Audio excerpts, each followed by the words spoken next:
Señores, y después que Santa les pone el café a estos hombres, a ellos se les calientan los motores, aunque llegaron calientes muy temprano, calientes con la lengua prendida, porque sí, es un lunes que nos trae mucha información. Gracias por estar con nosotros. Dice el calendario que es 12 de noviembre.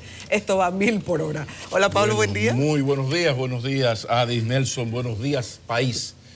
Hora de cafecito en este lunes, un lunes donde ocurre como casi siempre los lunes, muchas noticias y poco tiempo para comentarlas, por eso mientras antes comencemos, mucho mejor. Nelson Rodríguez, adelante y valor, que la patria está en peligro.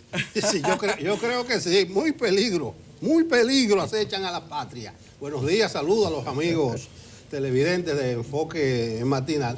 Y dentro de esos peligros que yo estoy observando, está la pérdida creciente de credibilidad de nuestra democracia. Ahí anda circulando la versión de este año del Latinobarómetro. Es una encuesta que mide la democracia, el desarrollo, el valor de la democracia en 18 países, y la República Dominicana del año pasado a este bajó 10 puntos porcentuales. El año pasado tenía una valoración de 54 y este de 44, es decir, pérdida de fe en nuestra democracia, y quizás eso ocurre porque la gente está viendo cómo se están desenvolviendo nuestros políticos, está observando la ineficacia de las instituciones fundamentales de la democracia representativa a todos los niveles, incluido el judicial, el legislativo, que es como una feria, como un mercado.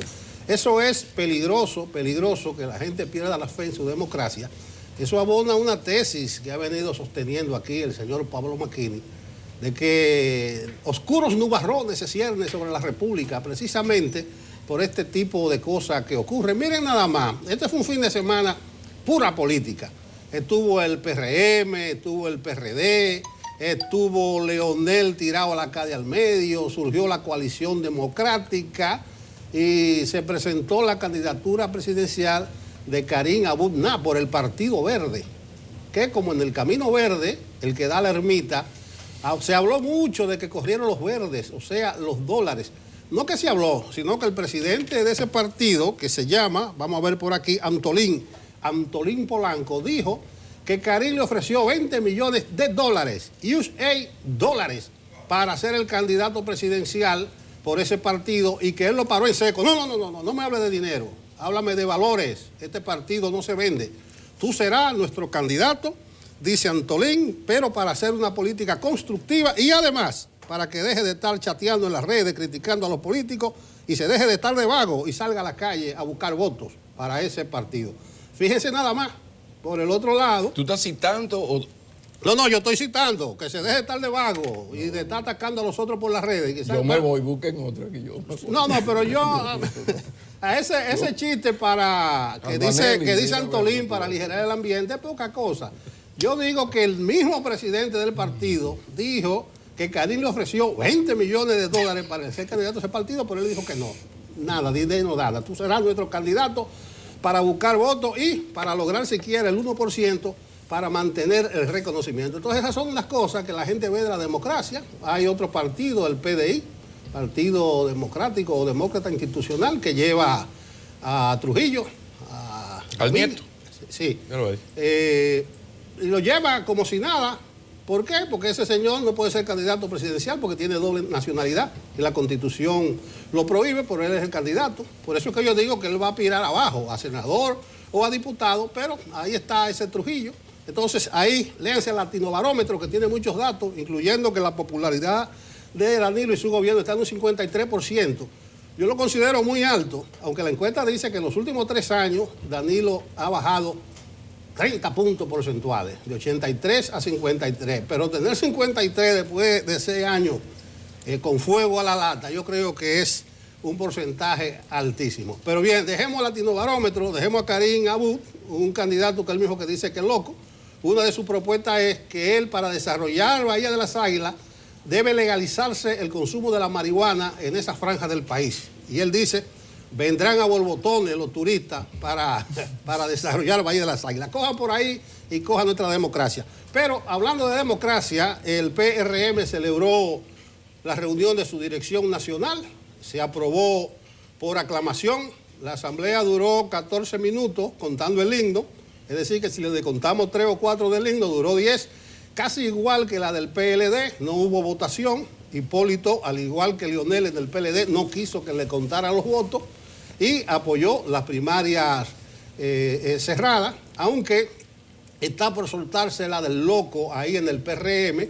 Solamente asistió un 66% de la matrícula, o sea, 485 de 729, estuvieron 244 ausentes, pero lo significativo es que no estuvieron ni la mayoría de diputados del PRM ni la mayoría de alcaldes, porque ellos están disgustados, los diputados liderados por Pacheco, por Alfredo Pacheco, porque ellos quieren que el método sea de encuestas, o sea, que los candidatos, por lo menos a la Cámara Legislativa y a las alcaldías, el PRM lo elija por encuesta, pero el PRM escogió primaria cerrada, no podía coger las dos cosas. La ley electoral permite las encuestas, pero no encuesta para tal candidato, primaria para otro.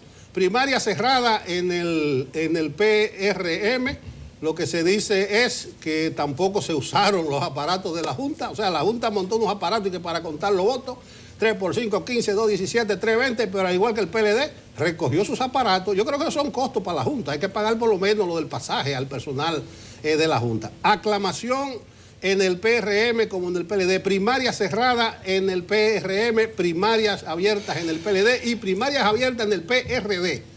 Una movida que yo considero inteligente. Miguel Vargas, en una reunión de la Comisión Política de su partido, el Partido Revolucionario Dominicano, acordó primarias abiertas a todos los niveles, con el padrón de la Junta Central Electoral y simultánea, porque es otra cosa. El PRM acordó primarias cerradas, pero son simultáneas, o sea, el mismo día que la del PLD, el mismo día que la del PRM, PLD, PRD con el padrón de la Junta, y el PRM con su propio padrón, que yo considero, ahí hay un problema, es un padrón de 500,000 gente nada más. Es el principal partido de oposición, pero es una muestra muy pequeña, 500,000 de 8 millones de electores, es como el 5 o el 6%. Es decir, que el PRM tiene que ponerse la pila y ampliar ese padrón porque sería una muestra representativa. Culmino planteando que, en mi opinión personal, las primarias abiertas son más democráticas, institucionalizan más a los partidos, evitan que los cargos se repartan en las cúpulas partidarias, además de que es un mito aquello que en una primaria abierta un candidato o un partido puede mandar a votar por el candidato de otro partido. Eso no es así porque son simultáneas, son el mismo día. Y ningún dirigente y ningún partido va a perder que un militante vote por ellos mismos para mandarlo a votar por otro. Pero además, las primarias abiertas rompen con aquello de los acuerdos de aposento, los acuerdos de cuarto, de aposentos repartiendo candidaturas. Termino, reitero, diciendo que Leonel estuvo activísimo, estuvo en San Juan el sábado, dijo que ahora él no tiene impedimento como en el 12, impedimento constitucional, y que esta lucha no la paran ni con bombas ni con balas. Esas no fueron sus palabras, pero él dijo, no hay paso atrás. Ayer estuvo en su natal Villa Juana, también estuvo en Cristo Rey con el mismo predicamento. Voy a presentar 2 millones de firmas en abril para respaldar mi candidatura. Entonces, política por un tubo, política a granel, primarias abiertas, primarias cerradas, asamblea piden otro y algunos innombrables candidatos a la presidencia de la República. Pero bueno, yo no voy a, o no iba a hablar de política, pero sí me has tentado, Nelson, porque como bien has dicho, a uno le preocupa mucho la escasa valoración que tiene el ciudadano, cada vez peor, de la democracia, de los valores de la democracia y de los instrumentos de la democracia. Eso lo dice Latino Barómetro. Nosotros somos de los países que está menos mal, y fíjense que perdimos 10 puntos. Y eso es serio porque ya en el plano local la situación no es mejor. Cuando tú revisas la valoración de las instituciones de parte del ciudadano, las instituciones en que se sustenta la vida democrática son las peor valoradas por los ciudadanos. Entonces, ahí tenemos Latino Barómetro que nos manda esa señal, si es poco, pero entonces tenemos que, cuando Gallup fue y preguntó, lo peor valorado fue partidos políticos, los políticos, el Congreso y el sistema de administración de justicia, incluido el Tribunal Constitucional. Oigan de lo que estoy hablando. Oigan de lo que estoy hablando. Como siempre en los últimos años, iglesias y medios de comunicación los más valorados, entre otros. Pero yo pienso que es importante este dato, insistir en esto, porque todo lo que está ocurriendo en torno al innombrable nieto y a este jovencito, que él admite que es loco, bueno, ustedes han escuchado ya las cosas que él dice. Entonces uno podría un poco entretenerse hablando del innombrable nieto que defiende una satrapía y decirle 4 cosas, o este muchacho, caramba, no hay un psicólogo familiar que le ayude. No. Por ahí no es la cosa. El comentario ha de venir en el sentido de que cómo explicar que ese Karim compitió por la alcaldía del Distrito Nacional y sacó él, que parece como una broma, ¿no? Bueno, sacó ese muchacho solamente con su práctica, sacó más votos que partidos de 30 años o personalidades más que el partido de Mas Puig, la APD, que llevó a Minú como candidato, la Fuerza Nacional Progresista, el partido más coherente ideológicamente de la política dominicana. Entonces tú dices, ¿qué está pasando en la política dominicana? Entonces uno no puede quedarse solamente en criticar a Karim o a criticar al nieto innombrable, sino decir, bueno, si juntamos Latinobarómetro, lo que dice Gallup y lo que dijeron las elecciones de este país, estamos hablando de que la sociedad dominicana está pendiente de que la economía falle. Por eso el limpiasaquismo mío, y me perdonan, y dale con Héctor Valdés Albizu, y dale con el Banco Central, y dale con la política monetaria, y dale con la estabilidad macroeconómica, porque yo no sé qué va a ocurrir en este país en el momento en que falle la economía, que no es que está tampoco, que nos estamos comiendo, pero en la liga latinoamericana somos de los países más estables, y no es porque yo lo diga, sino porque está sustentado en datos. Entonces, mi preocupación va por ahí, porque eso es como uno le dice al muchacho malcriado, mira, estás comprando todos los numeritos, te vas a sacar una pela, así le decían a uno con los muchachos. Entonces, lo dejo de ese tamaño, porque mi comentario central es también lo que está ocurriendo aquí. Miren, si el asesinar a presuntos delincuentes diera resultado, pues ya aquí la delincuencia y la violencia hubiese disminuido. Y hay datos, voy a hablar con datos. Por ejemplo, 250 personas mueren en este país cada año de manos de la policía. Esto no es un dato, un chisme, no. Datos de la Procuraduría General de la República. 3.027 muertes del 2005 al primer trimestre del 2017. Ese es el informe en que me estoy sustentando de la Procuraduría General de la República, muertes violentas por homicidios y acciones legales. Pero si quieren más, 4.069 hombres, mujeres, incluyendo menores de edad, murieron entre 1997 a agosto del 2012. Esta es una investigación, un informe de la Comisión Nacional de los Derechos Humanos. 26.760 dominicanos han muerto en los últimos años en hechos violentos, incluidos los intercambios de disparos. Entonces, ¿por qué todos estos datos? No estoy opinando, son datos objetivos.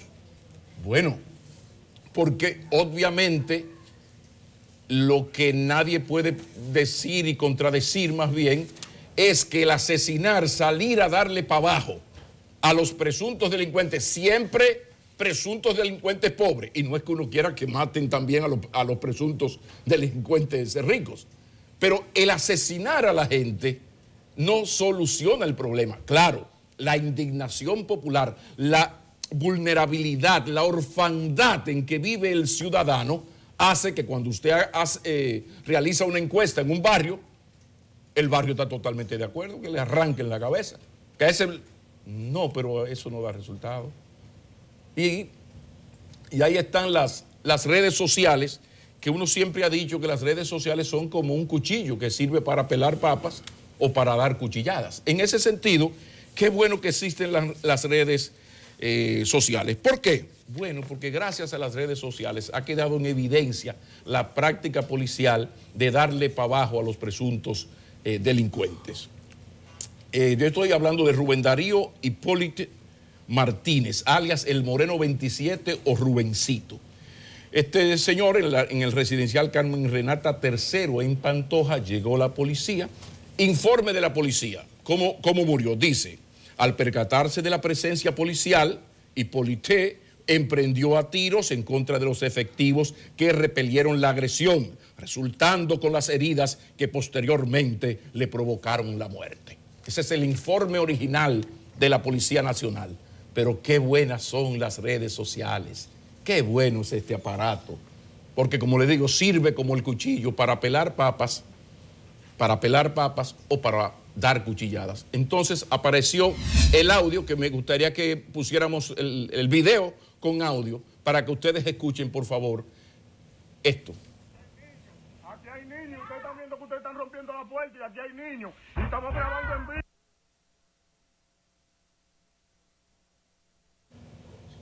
No, ven. No, ven. Ven, no, comandante.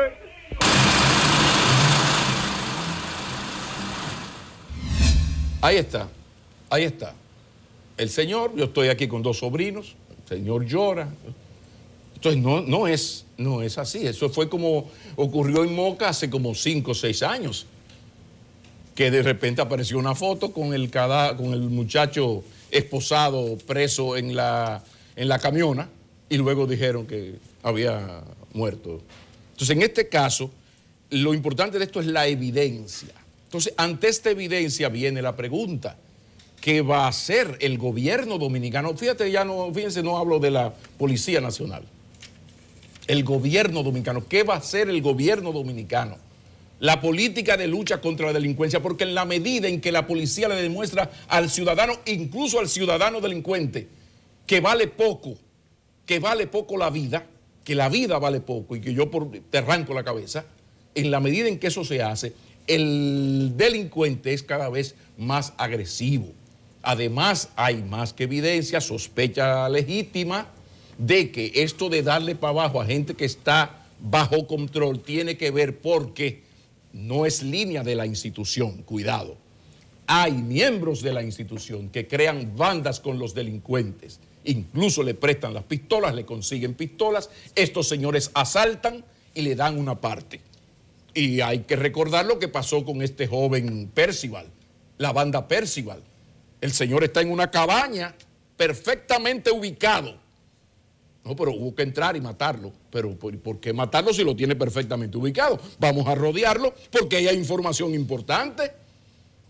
Este muchacho caminó 6 meses en las calles de Santo Domingo sin ningún problema y llegó a un nivel ya de sentirse seguro que asaltó bancos a la luz del día. Creo que fue en Plaza Lama, si mal no recuerdo. ¿Por qué el interés de asesinarlo?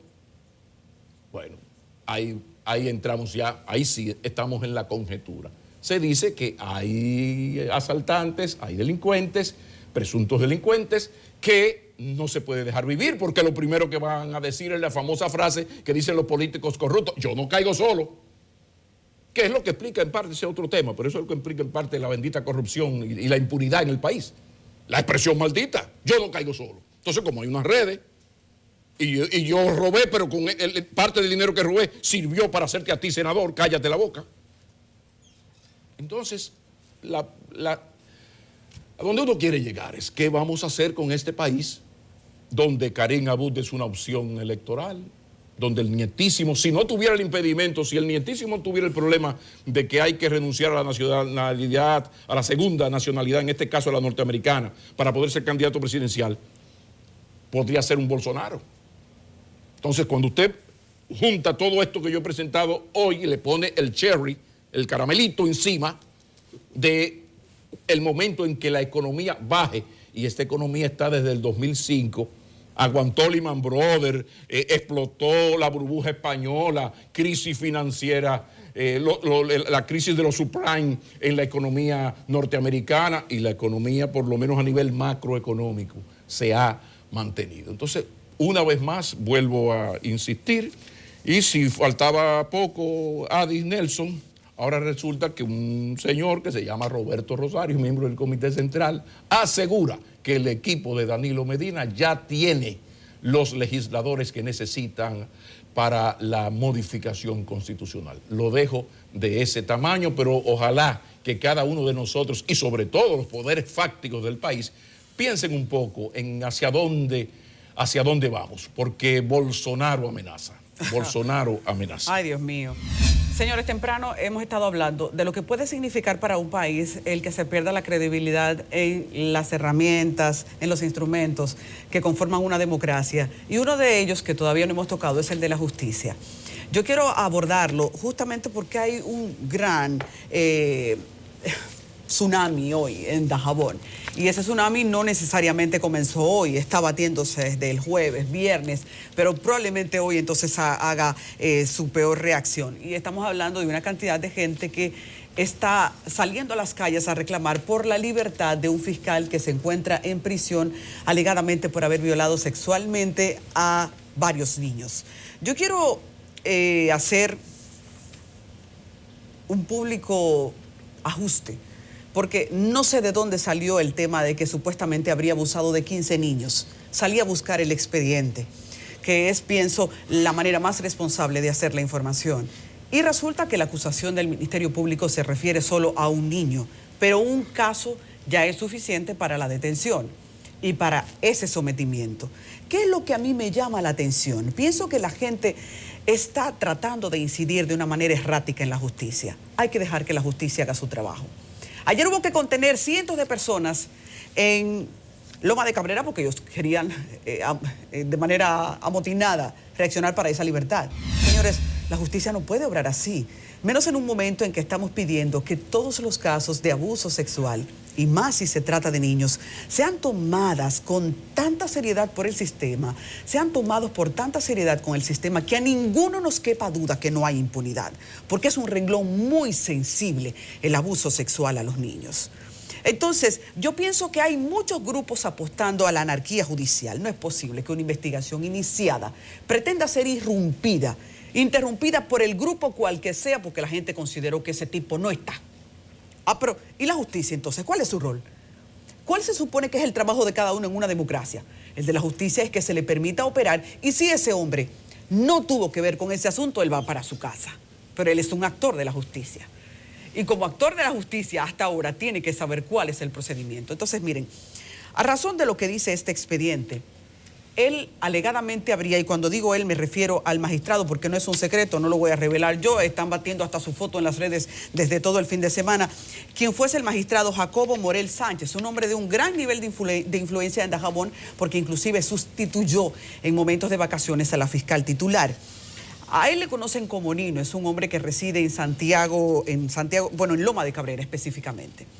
¿Qué dice este expediente?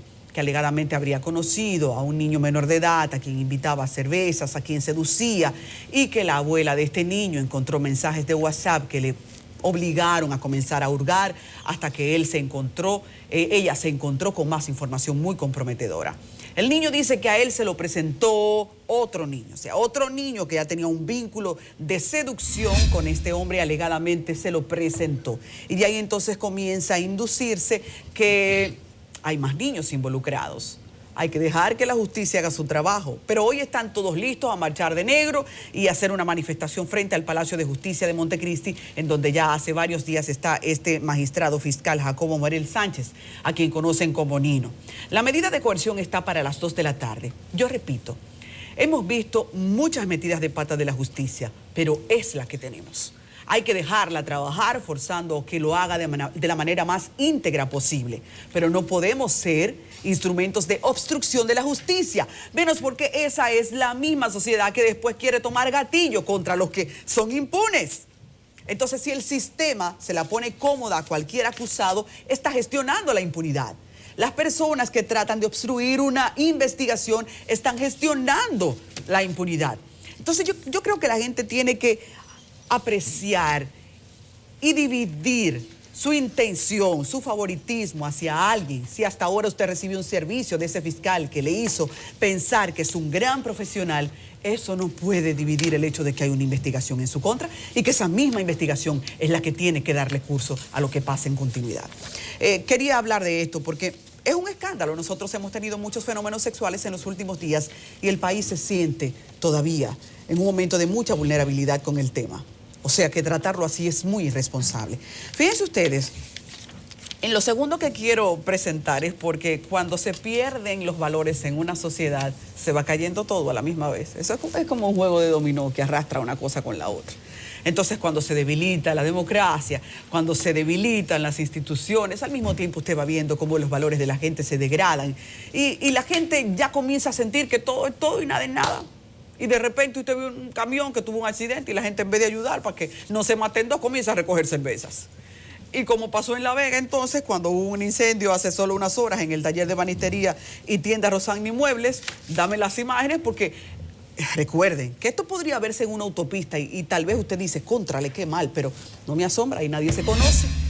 Comienzan a hacer un saqueo a un camión de cerveza de presidente, pero ahí nadie se conoce. ¿A usted qué le importa quién es el chofer si a final de cuentas no es ni primo ni compadre?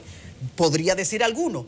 Pero cuando en un campo en donde todos nos conocemos está el incendio de la tienda que se llama Rosagni Muebles y los vecinos, en vez de tirar cubitos de agua, como hasta ahora todo el mundo de una manera bien intencionada hacía, usted comienza a cargar con lo primero que puede robar, carajo, esto se jodió. Miren cómo todo el mundo está saqueando ese negocio. Porque no me digan hoy que lo están haciendo para guardar ese juego de habitación. Yo me llevé el colchón para mi casa para guardarlo. No fue ese el espíritu del saqueo. Y como tal, están los reportes hoy en Guaco, en La Vega, donde pasó eso, de la conmoción de la gente, pero aún los conmovidos comenzaron a llevarse mesitas de noche y cuestiones. El video lo habla solo. Pero qué impotencia tienen que sentir los propietarios, porque y yo creo que no solo ellos, lo siento yo, lo debe de sentir todo el que ve esto. Hay valores que, si usted no lo aprendió en la casa, yo creo que se lo tiene que enseñar por la buena a la justicia, a la sociedad, encaminarnos unos a otros, porque ya esto se volvió un relajo. Aquí los saqueos en los momentos de robos o de accidentes se convirtieron ya en algo que se puede esperar y eso significa que no solo se perdió el valor de la democracia, se perdieron, señores, o se está en camino a perder todos los valores. Y ahí es que cualquier entonces decisión de masas ya no se asuste. No se asuste de las decisiones de masa porque la gente no está pensando con la cabeza. Dejémoslo ahí con el lamento de estos hechos. Sí, yo quisiera hacer un par de precisiones a la intervención del señor McKinney, coincidiendo con él en la crítica que hace a aquellos agentes malos, vamos a llamarle así, que dañan la imagen de la institución y en el concepto de lo que es el papel de una policía, fundamentalmente en aquellos que creen que el problema de la delincuencia es un asunto numérico, o sea, que los delincuentes están contados y matándolo uno a uno se va a acabar con la delincuencia.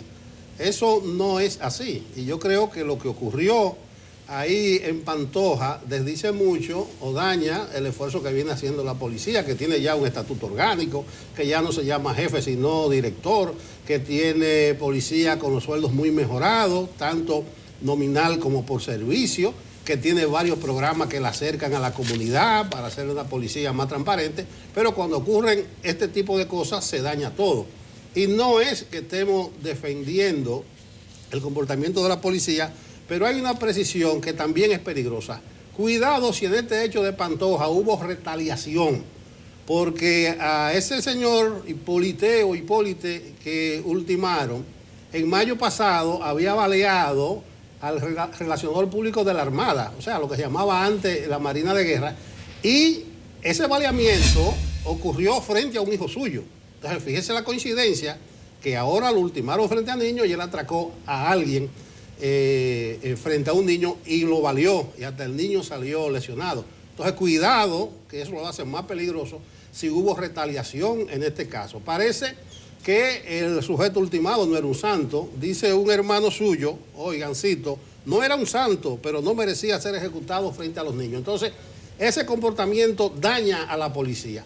Lo otro es, lo que el señor McKinney trató de soslayar, unas declaraciones sumamente delicadas en cualquier parte del mundo donde exista una democracia estable y donde se respeten los valores personales y la ética. Dice Roberto Rosario, es presidente de la Junta Central Electoral, ahora en rol de miembro del Comité Central del PLD, que ya los votos para la reelección de Danilo o para la modificación constitucional, mejor dicho, están asegurados. Incluso va más lejos. Dice que hay 13, que sobran 13, zafa, que ya hay 13 votos de más. Y yo no lo dudo, porque ¿qué es lo que está pasando?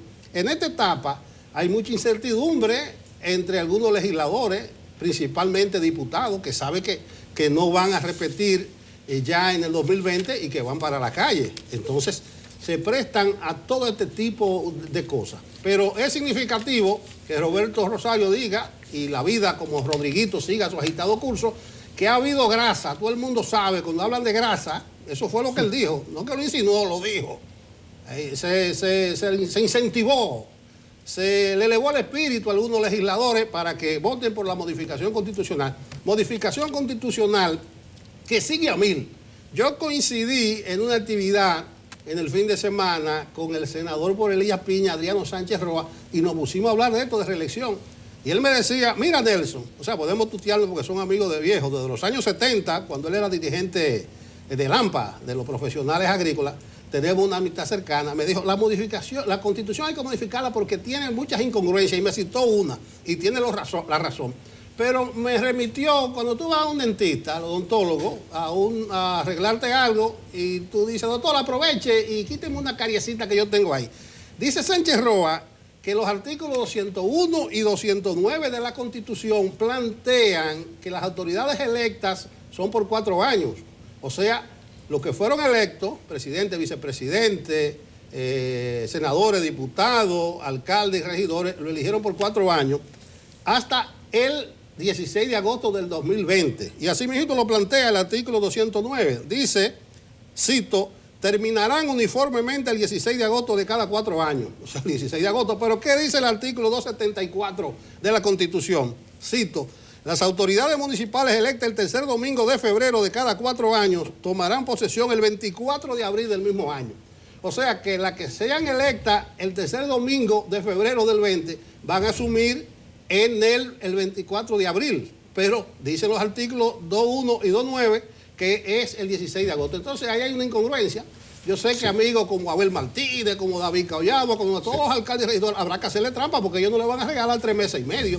Son 112 días aproximadamente. Entonces dice Sánchez Roa, hay que corregir esa pequeña distorsión y se convoca a la asamblea para esa distorsión. Y por ahí María se va. Nelson, es bueno para el análisis lo que dijo Rosario Márquez.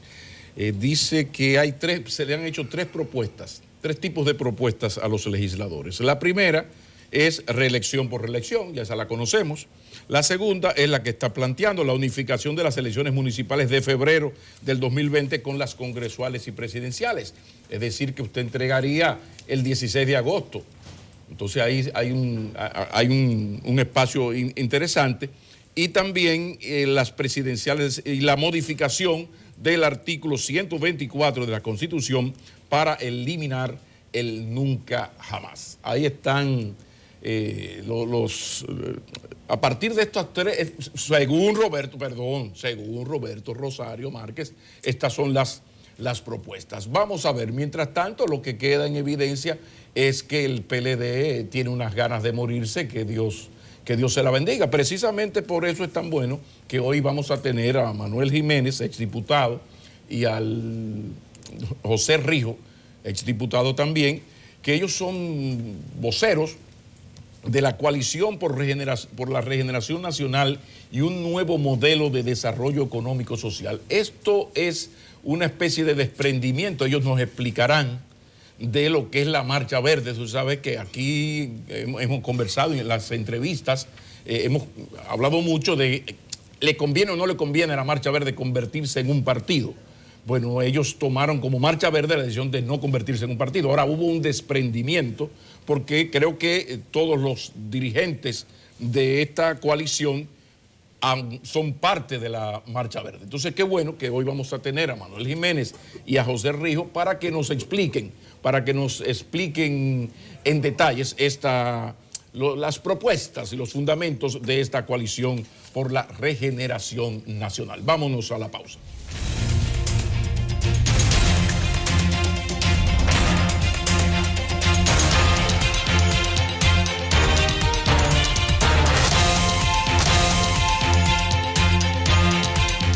La coalición democrática surgió ayer, un movimiento para unir fuerzas sociales, democráticas, con varios objetivos, pero desde el primer párrafo dice para sacar al PLD del poder o del dominio absoluto del poder. Tenemos a Manuel Jiménez y a José Rijo, dos representantes de esta coalición. Entonces yo no sé si ustedes son voceros, si Coalición Democrática eligió una dirección, si tiene una directiva, si tiene un presidente. ¿Cómo es el asunto? Bienvenido, bienvenido. Muchísimas gracias. Bueno, eligió ayer una coordinación nacional.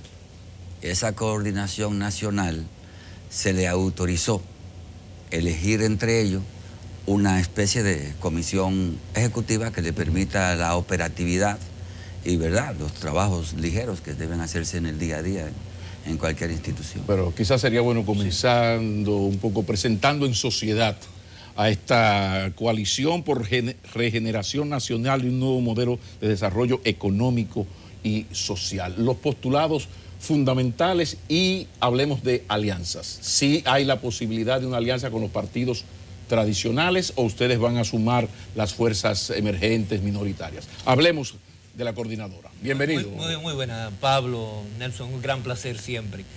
Mira, ¿de dónde sale la idea? ¿De dónde surge? Surge de varios movimientos que ya se han venido creando, habían venido planteando la necesidad de un gran pacto político-social. Primero surgió el movimiento que nosotros dirigimos, el Movimiento Independiente Rescate Democrático, luego salió Conciencia Nacional, la concertación, el Congreso Cívico, Concertación por el Bien Común, y en múltiples reuniones de intelectuales, de personalidades, de peñas, de CHAP, se daba la necesidad de crear un gran frente electoral. Y ese frente electoral tenía que partir de una gran unidad. Primero, una unidad programática. Y segundo, una unidad en torno a lo social, al liderazgo social y a los partidos políticos. Entonces, ¿de qué se trata? Se trata de que un grupo de ciudadanos, entendiendo esta necesidad, hemos decidido iniciar la construcción de la coalición democrática. Es decir, la coalición democrática no es un fin per se, por sí mismo. Es un medio para ir construyendo la necesaria unidad entre los partidos políticos que quieren cambiar el destino de este país y los líderes sociales que están dispuestos a ejercer un ejercicio ciudadanos responsables ante la realidad dominicana. Pero el asunto, don José, del ego nacional, me refiero a que aquí ha habido siempre problemas para que las fuerzas alternativas escojan un solo candidato. Por ejemplo, el caso de Guillermo Moreno siempre ha estado adelante y ha sido difícil crear ese frente sin los partidos tradicionales. En este caso hay un poco de esperanza por las calidades de las personalidades que están ahí. Por ejemplo, ahí está Andrés L. Mateo, está Juan Bolívar Díaz Santana, que son palabras mayores. Entonces, ¿de qué manera ustedes van a salvar ese obstáculo del ego terrible a la hora de elegir candidatos, Manuel? Precisamente porque pienso que hay una necesidad. Estos procesos, si no hay una necesidad que lo impulse, es decir, no solo un deseo, deseo siempre ha habido, pero si no hay una necesidad social, concreta, material, objetiva, que lo genere, no se producen. Lo que hay en República Dominicana en este momento es esa necesidad. Todos llega un momento en que lo comprenden, incluido Guillermo. Es decir, aquí no hay en este momento una organización que no hable de la necesidad de agruparse en un frente amplio, deponiendo, por supuesto, las aspiraciones personales legítimas que cada uno puede tener.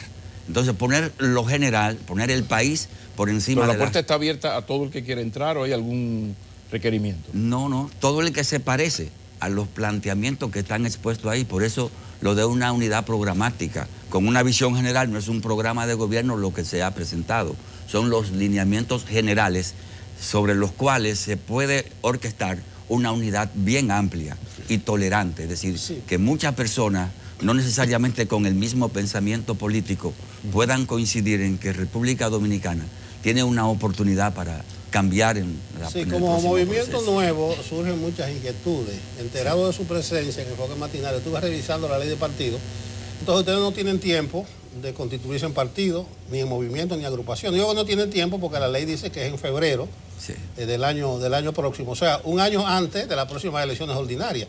Entonces habría que comenzar un papeleo y buscar logo y estatuto, y febrero está a la vuelta de la esquina. Entonces ustedes no van a hacer ni partido, ni agrupación, ni movimiento para participar formalmente. Entonces le estuve buscando una brecha a la posibilidad de que muchas de las figuras que están en la coalición democrática puedan formar parte de alguna boleta, y solo que un partido los acepte dentro de su cuota del 20%, ustedes podrán participar con candidaturas. Ustedes me dirán, no, lo importante es que asuman nuestra propuesta, pero yo creo que es legítimo que vayan a representar esa propuesta la gente que la ha concibido. Entonces, ¿cómo es? ¿Ustedes van en la cuota de un partido, fundamentalmente, con lo cual coincidan? Mira, lo primero que tenemos que eliminar es la palabra de cuota.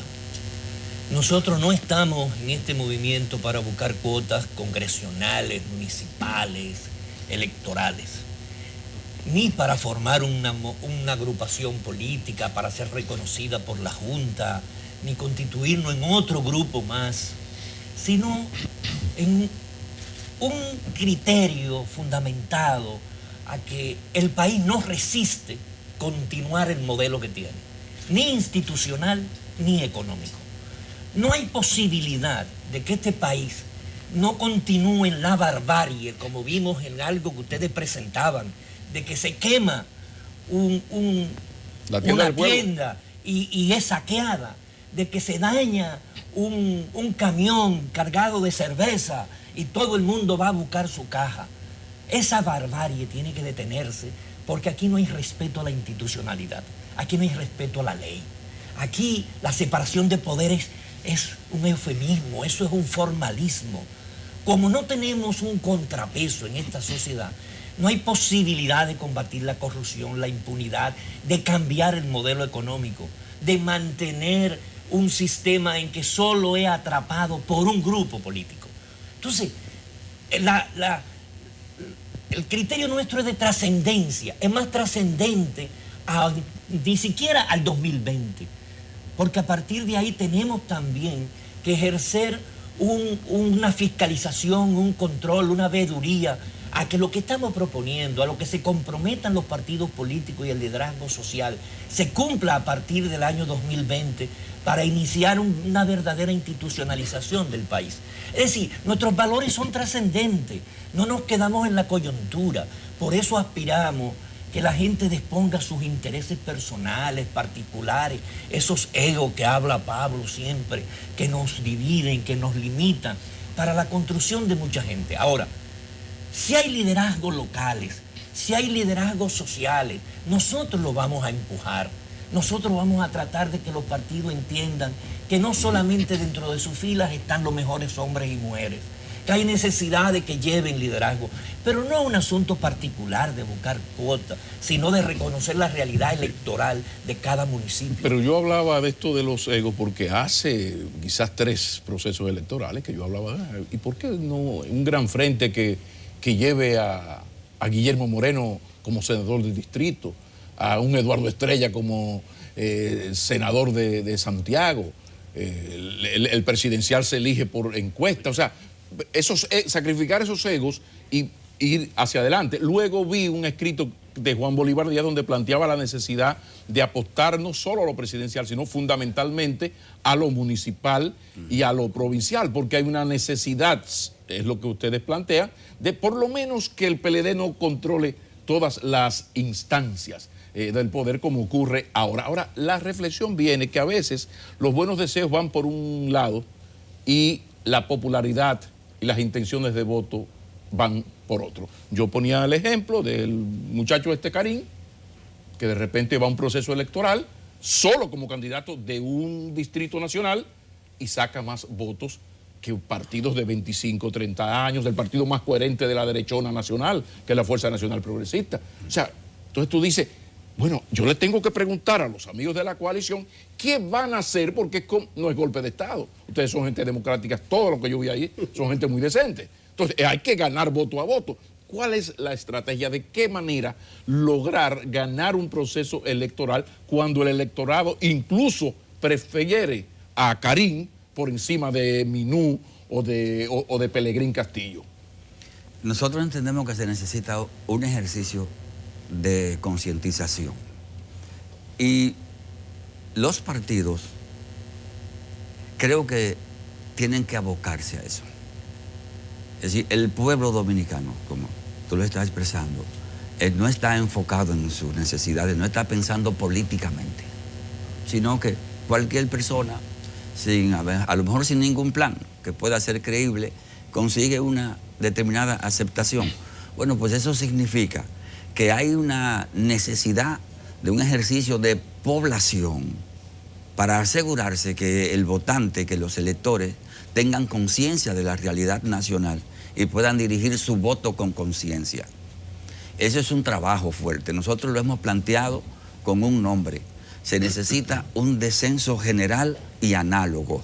Es decir, los políticos deben bajar a hablar con la población dominicana, casa por casa. Salir de las redes, donde ustedes tienen un gran apoyo a nivel de redes, pero ya otra cosa, hay otra realidad. Salir de las redes, porque la persona está muy confundida con la política. La única manera de sacarlo de esa situación es visitándole, hablando con él, llevándole un mensaje concreto. Y visitar, digo yo, los 2.500.000 viviendas que tiene República Dominicana, casa por casa. ¿Cómo se hacía? Porque así se hacía. Y así se creaba conciencia y el voto de la persona era consciente. Entonces, eso ha desaparecido. Los partidos están hablando por la televisión y por un chat.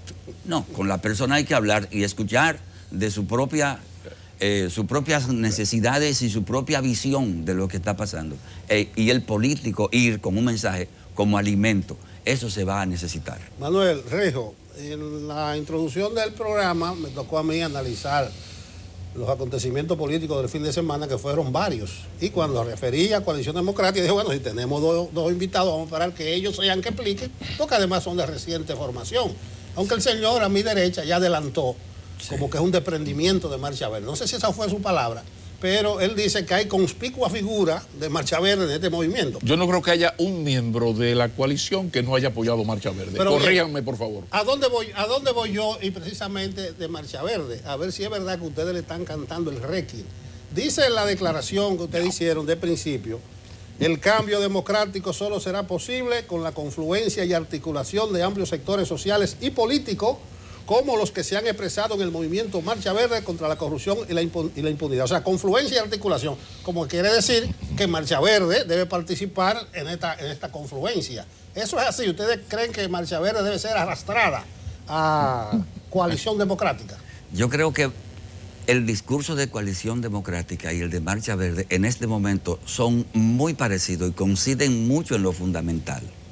Y como decía mi querido Pablo, justamente no creo que haya uno que esté en la coalición que no haya sentido, ¿verdad?, simpatía por Marcha Verde. Y participado. Y haya incluso participado. a la vanguardia, los que llevan la bandera y los que llevan los cartelones. Pero es importante decir aquí, sí, que Marcha Verde en este momento lleva un proceso muy interesante.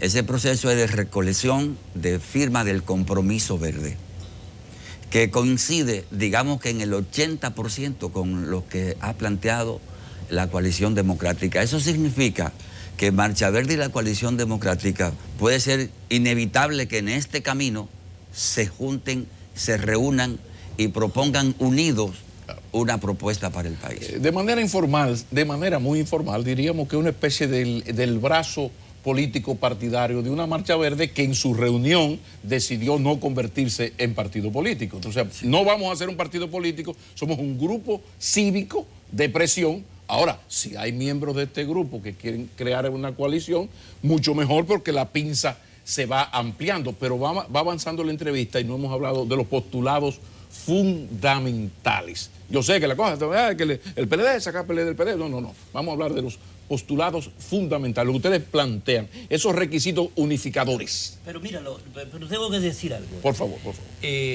Todo el que ha sentido vergüenza de la corrupción imperante en República Dominicana, yo estoy seguro que ha apoyado la Marcha Verde. Ahora, la Marcha Verde es un movimiento social. Nosotros hemos salido con una concepción política clara, definida, con miras al 2020 y empujar un poco más allá de la existencia de unas elecciones. ¿Qué estamos planteando nosotros? Bueno, yo podría encerrarlo en una frase, en el artículo 7 de la Constitución de la República. ¿Qué dice el artículo 7? Somos un Estado social y democrático de derecho. En cuanto al Estado social, es la mejor y más adecuada distribución de la riqueza. Sin embargo, somos el país que más crece de la bolita del mundo, pero no bebemos agua de la llave, no tenemos un sistema de salud pública preventivo, no tenemos un sistema de seguridad social que le garantice real y efectivamente la vejez de una persona, no tenemos un sistema de seguridad ciudadana, porque aquí se cree que el delito es un problema exclusivamente policial o de mandar patrullaje mixto, no tenemos un sistema de calidad de la educación dominicana, es decir, los derechos, la sociedad de derechos no la tenemos, porque la distribución de la riqueza no se da.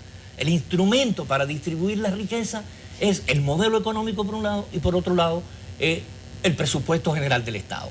Y el presupuesto general del Estado se ha convertido en una farsa como ley, porque se aprueba, se modifica durante todo el año, al final del año se manda un complementario que legaliza todo lo que se violó y es un documento altamente clientelar, deficitario y con alto endeudamiento. Prioridades de esas propuestas, en orden de prioridades. No todo. Lo primero es construir, profesor. lo primero es construir este Estado social y democrático de derecho. La parte de derecho es que nadie puede estar por encima de la ley. Nosotros necesitamos una independencia de poderes. Nosotros necesitamos una independencia de la Cámara de Cuentas de manera real, que sea el órgano de control efectivo de los recursos públicos. Nosotros necesitamos una política migratoria conforme a la legislación. Pero propuesta, por ejemplo, en tema migratorio, está el tema haitiano, vamos a ser sinceros, hay un problema. La coalición, ¿qué plantea con el problema haitiano, por ejemplo? Pero el problema haitiano no es un problema, no es una causa. Para que me responda, retiro lo de problema. Es la un situación efecto migratoria con Haití, posición de la coalición. Es un efecto. Perfecto. Entonces, ¿cuál es el efecto? El incumplimiento de la ley, la falta de responsabilidad del Estado, la complicidad desde el gobierno y sus instituciones con el tráfico ilegal de personas. Entonces, esto es un problema de institucionalidad. Es que el fundamento de esto tiene que ser el cumplimiento de la ley. Pero la propuesta de ustedes en ese tema. Cumplimiento de la ley, regulación de todo el empleo. Es decir, si la ley te establece que es un 80-20, vamos a regular eso. Vamos a establecer que realmente se necesita de importación de mano de obra por temporadas a determinados áreas geográficas. Hay sectores poderosos que van a afectar pero esos sectores. Insistimos, pero Pablo, la mano de obra. Que si tú vas analizando tema por tema, tú vas a encontrar salud. ¿Cuál es el problema de la salud? Propuesta de salud, viene. Creación de un verdadero sistema de salud, preventivo primero. Dedicar los recursos necesarios. Tú no puedes tener una prevención de embarazo en adolescentes, que ahora mismo representa el 23% de todas las embarazadas dominicanas, aplicando 7 millones de pesos al año en promoción materno-infantil, cuando tú, desde el gobierno, estás gastando 10.700.000 pesos diarios en publicidad y propaganda para venderme una ilusión. Y un presupuesto del 2% para Alejo, salud. Menos del 2%. Déjame interrumpirte para seguir aterrizando concretamente. Tú eres, entre muchos otros, en la Coalición Democrática, el hombre de los números, de la economía. Si mal no leí, cito de memoria, a esta edad uno no puede darse ese lujo. Dice el documento que el endeudamiento representa el 60% del PIB. Tú sostienes eso aquí, porque después ahorita viene Andy Dawarre y dice, no, eso es 48. El 60% del PIB. ¿No está exagerado eso? Mira, cuando tú tomas las cifras oficiales del gobierno y une la del Banco Central, el gobierno te dice que está ahora mismo en un 51% del Producto Interno Bruto. Pero ahí no están todas las deudas del gobierno. Bueno, está la cuasificar, la famosa aquella. No, ahí está incluido. Ya en ese 51 que te ok. dice el gobierno, cuasi. está la deuda del Banco Central. Ok. Ahora, cuando tú comienzas a sumar otras deudas del sector, por ejemplo, no es una deuda que el fideicomiso RD Vial deba más de 25.000 millones de pesos a la fiducia del Banco de Reserva. No es una deuda que se ponga para el próximo año 66.000 millones de pesos de disminución de cuenta por pagar desconocida que no están registradas como deuda este año. No es una deuda, un pasivo que estamos pagando cuando dedicamos más de 2.000 millones de pesos todos los años para el peaje sombra de Samaná. Entonces, cuando tú actualizas todo eso, te da cerca del 60%. Ya entiendo el 60%. Entonces, ¿no? Otra cosa, Porque ¿cuáles hay muchas son? deudas contingentes ya que no yo se valoran. entiendo, me pareció exagerado el 60%, pero así. Está explicado. Sí, está explicado. ¿Qué tiene por delante Coalición Democrática? Marcha, mítines, caravana, participación en programas de televisión. ¿Cómo va a ser su modus operandi? Lo primero es... La calle. Ayer se dio a conocer el planteamiento de la coalición. Ok. Socializarlo, esa es la prioridad. Y tiene que ser socializado con la sociedad dominicana, especialmente la sociedad organizada, los partidos políticos, porque la idea de la coalición, como su nombre lo indica, es generar la coalición. El nombre ya existe. Pero generar la coalición es la aspiración inmediata. En consecuencia, las organizaciones deben conocer el planteamiento de la coalición y empezar a unirnos alrededor de esos planteamientos. Hay un temor con lo de la expresión popular, lo de Marco con cacata, porque de repente tú abres la puerta y entra doña Herminia para encargarse del aspecto moral. Entonces llama un poco la atención hablar de gente que habla de soga delante de ahorcados. ¿Hay algún criterio de quién puede entrar? Porque hay gente que resta, y mucho. O sea, hay gente que, por ejemplo, aquí hay partidos políticos, y hay líderes políticos y miembros importantes del partido que son la expresión de la corrupción y la impunidad, y uno no lo menciona aquí porque no tiene la sentencia definitiva, estaría difamando.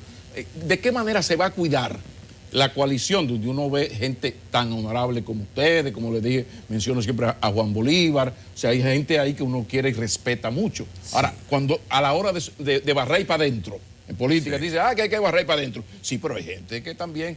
¿Cómo ustedes se van a salvar de eso? Que yo no entre a una reunión de ustedes, adiós, coño, ¿y qué hace ese señor aquí? La idea que y lo plantea en el documento. Sí. La tolerancia es importante en este proceso. A lo mejor en la coalición no estemos todos gustándonos mucho el uno al otro. Aquí hay una situación nacional que debe ser enfrentada, no solo por lo que creemos de forma estricta en un tipo de cambio del país.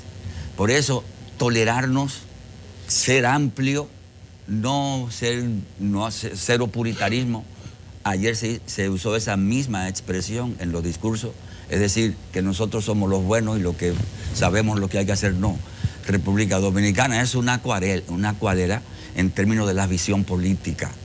Esta tiene que ser la más amplia posible. Asegurar que los extremos, ¿quién lo define? El propio plan. El que entre en la visión del plan es porque cabe. Aunque el socialmente esté sindicado como un gran corrupto. Tú sabes que aquí hay corruptos que no hay una sentencia definitiva, pero piense usted, piense usted.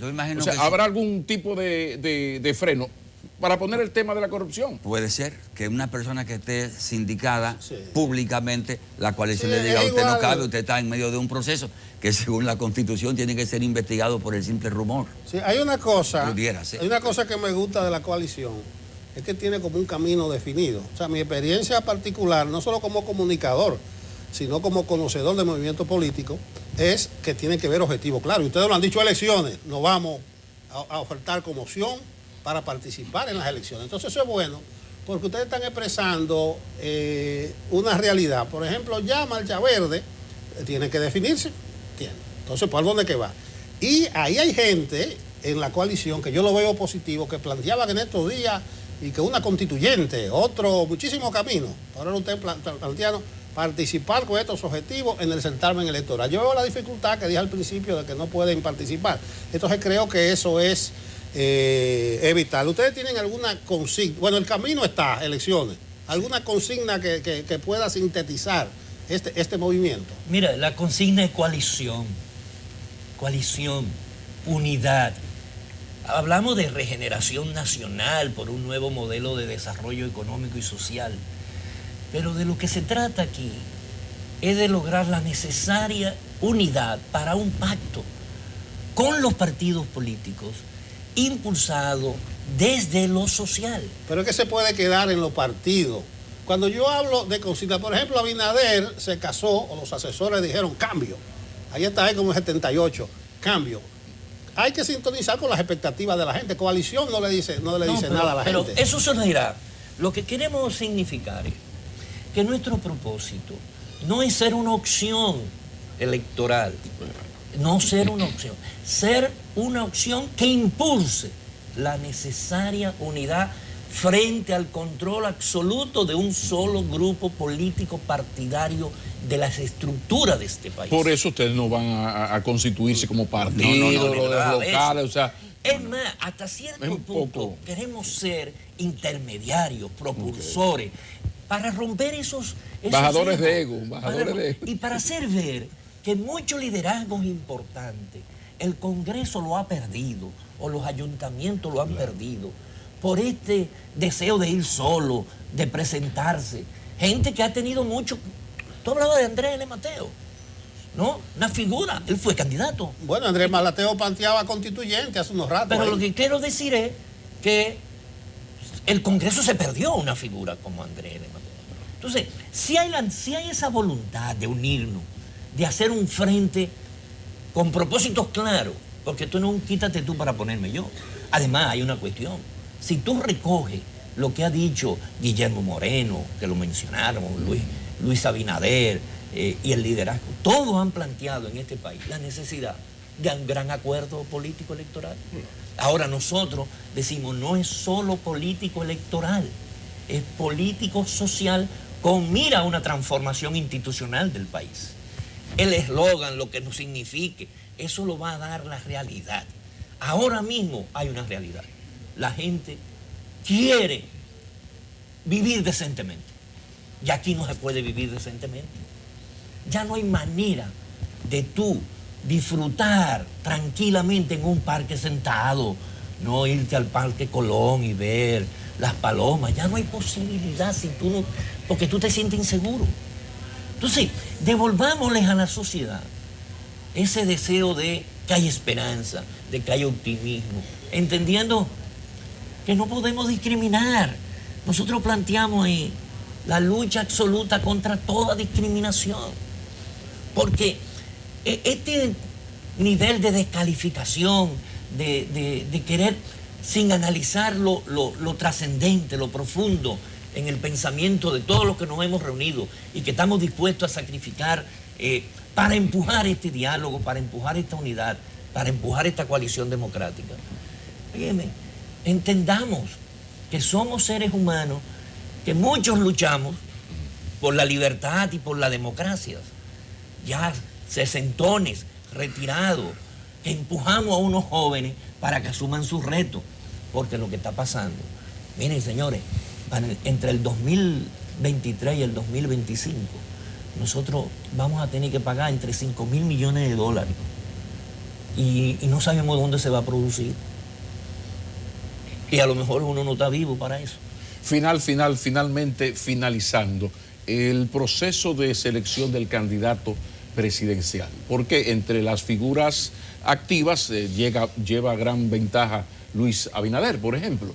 Pero ustedes van a plantear, ok, nos unimos, todo el partido que llamo demócrata, aquí está el PRM, o sea, ¿de qué manera se va a hacer esto? ¿Una encuesta? ¿Se ha pensado en eso? Porque ahí viene el lío de los egos y del premio compensatorio. Si correcto. Yo no voy, ¿qué me va a poner? La coalición debe reunirse alrededor del candidato de oposición que haya aceptado que haya asumido ese compromiso. Si Luis Abinader que asume la propuesta de ustedes, si se es, van el, con y Luis es Abinader. el que está mejor posicionado, Sí, porque no, hay un está, problema de no, lógica. Ya, estamos avanzando Desarrolla ya. esa idea, Manuel, Claro, desarrolla esa claro. idea.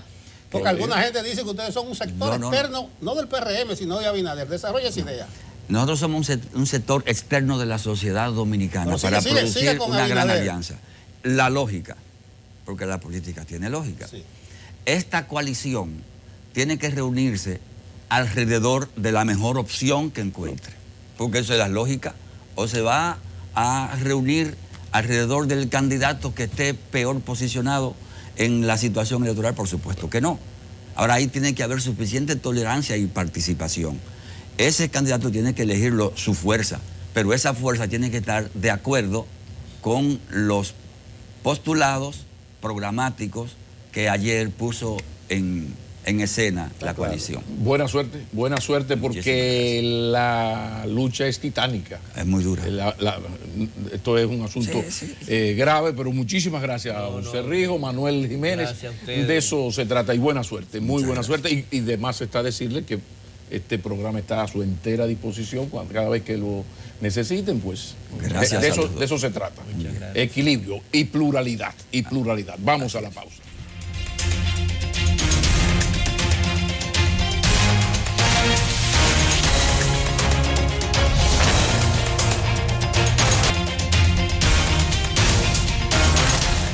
Señores, en temas de género, en temas de mujer, hay gente que opina y hay otros que investigan. En este momento vamos a hablar con una que investiga, porque pienso que hay tantos desafíos en esta sociedad dominicana que con la capacidad de Lourdes Contreras y todas las investigaciones que ha hecho a la cabeza de la coordinación del Centro de Estudios de Género de INTEC, pues definitivamente hay que enseñar a esta sociedad a hablar con datos, a hablar con números, a hablar con interpretaciones fiables y de eso se trata. Buenos días, Lourdes. Gracias, buen día a la teleaudiencia.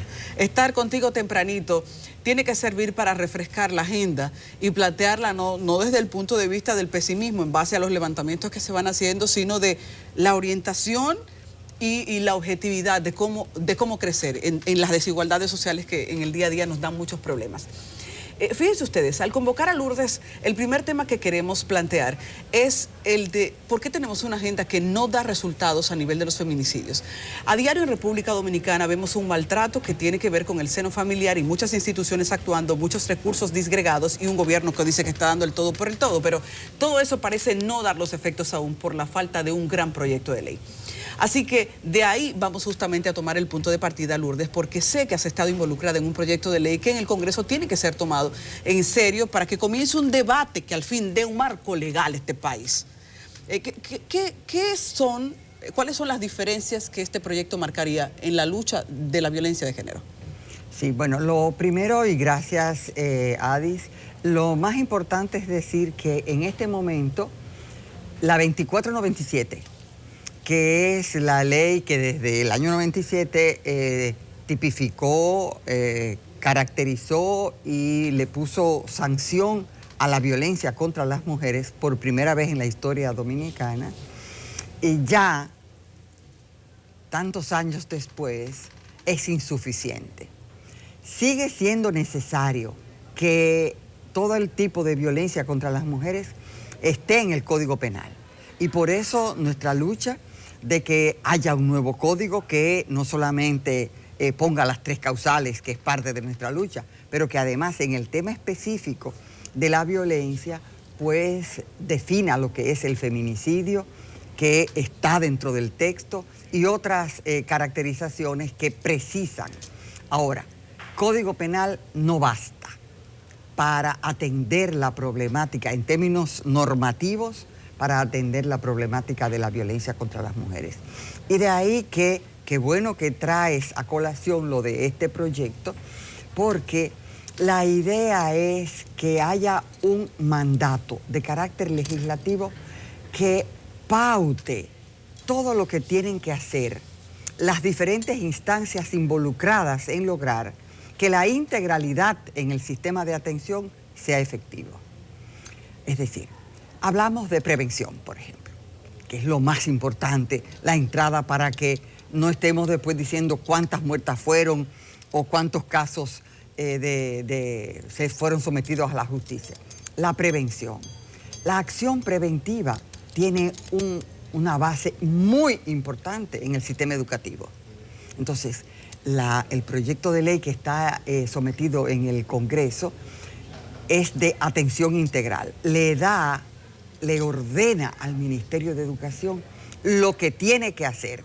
Eso significa que las aulas son un espacio para que los niños y las niñas entiendan cuándo están en situación de riesgo frente a la violencia y sean capaces de alertar a quienes estén en su entorno, porque puede ser que la violencia provenga de sus propios padres y madres, como sucede con frecuencia, pero también sucede que viene del propio ámbito escolar o viene del entorno familiar. En fin, entender qué es la violencia y quiénes les toca la prevención. El sistema de salud también tiene que ver con la prevención incluso del feminicidio, porque los signos y los síntomas que da una mujer en situación de violencia lo evidencia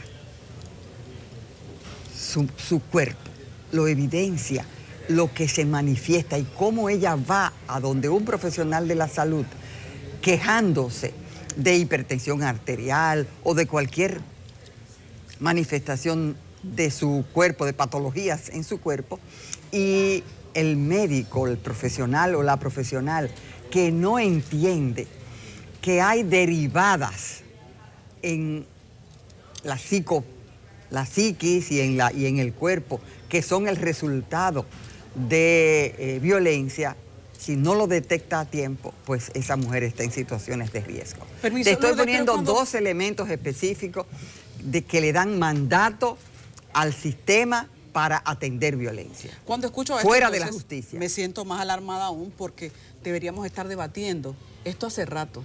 Más cuando decimos, cada vez que hay un feminicidio más, que las instituciones del Estado toman un protagonismo tratando de evidenciar que están tomando el control. Entonces, eso que estamos mencionando y que sería lo más básico, asumir inclusive el plan preventivo, no forma parte, no parece estar en las prioridades.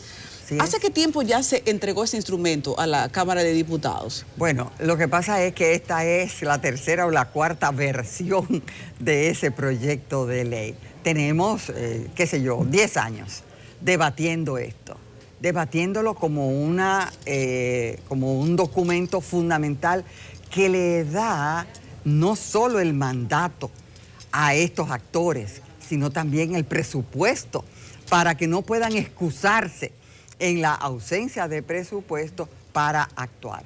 Estamos hablando de un sistema de atención integral que implica la prevención en el sistema educativo, la prevención y la atención adecuada en el sistema de salud, pero que también involucra, más allá del sistema de justicia, que tiene que estar presente de manera obvia, ¿verdad? Involucra con un rol de rectoría al Ministerio de la Mujer. ¿Seguro? Porque el Ministerio de la Mujer, por mandato de ley también, es el mecanismo rector de las políticas de género en el país. Pero también involucra a los ayuntamientos. El ámbito local, el ámbito comunitario, es el ámbito más proclive para detectar cuando en una familia hay situaciones que evidencian que hay violencia. ¿Qué está deteniendo este proyecto? Porque estos son los momentos en los que uno tiene que sacar averaje de cuáles son los diputados que se la juegan en su rol y cuáles no. ¿Quién está ahí solo llevando una agenda política o quiénes tienen compromiso con la comunidad y con los principales problemas de este país? Bueno, esta versión es reciente. Esta versión todavía no está en la agenda priorizada de la Cámara de Diputados y esperamos que antes del día 25, que conmemora el aniversario de las Hermanas Mirabal y del Día Internacional de la No Violencia contra las Mujeres, esto no solamente haya entrado en agenda, sino que sea parte del debate de esta legislatura porque y que haya sido ya sancionado. Es nuestra idea porque el país necesita superar la situación actual sobre la sanción específica solo en Código Penal.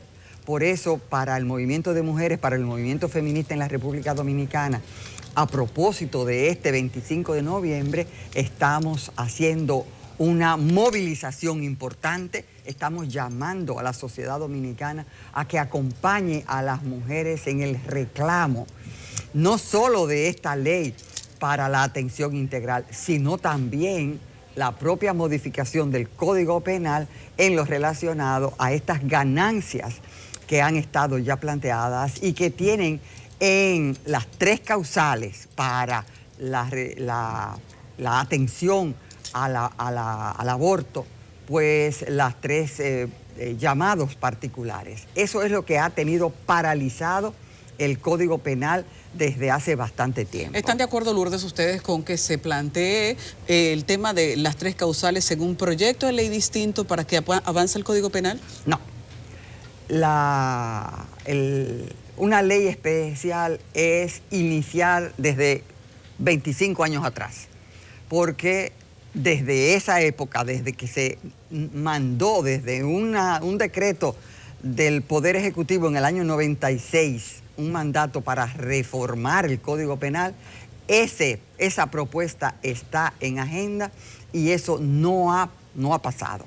Hasta ahora, tanto en la Cámara de Diputados como en el Senado de la República, lo que ha impedido que haya acuerdos es precisamente las 3 causales. Por eso nosotros estamos firmes, pero muy firmes, y la última votación logró 84 votos en la Cámara de Diputados, y como se trata de una ley, Código Penal, es una ley que necesita de las 2/3 partes para la votación. Esperamos que en esta oportunidad, que también tiene la observación del presidente de la República, del Poder Ejecutivo, pues los diputados y las diputadas, los senadores y senadoras se pongan acorde con que la sociedad dominicana necesita que el aborto sea despenalizado en estas 3 causales. Cuando la vida de la mujer está en peligro, cuando el embarazo es resultado de una violación o de un incesto, o cuando el feto, el embrión, es inviable fuera del cuerpo de las mujeres. Una pregunta, hay una gran cantidad de personas, hay un sector que atina que las 3 causales aprobadas podrían provocar un festín de abortos en una sociedad con una institucionalidad tan débil. ¿Qué opinan ustedes? Eso es totalmente falso. Las estadísticas a nivel mundial evidencian que en los países donde el aborto está despenalizado en causales y con una normativa que dice antes de tal número de semanas, 12 semanas, 14 semanas, los abortos son mucho menores que en los países donde la penalización es total.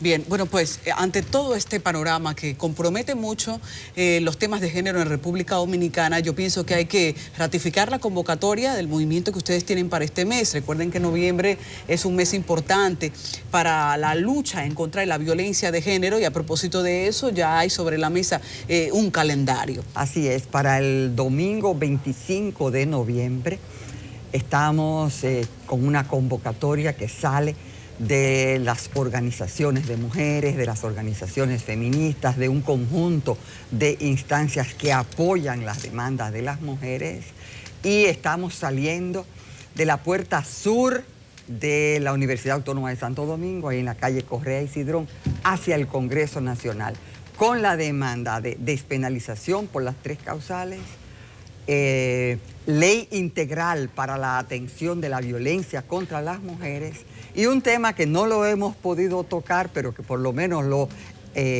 anuncio porque es parte de nuestra agenda, que en la reforma del Código Civil Dominicano no se permita el matrimonio de las niñas.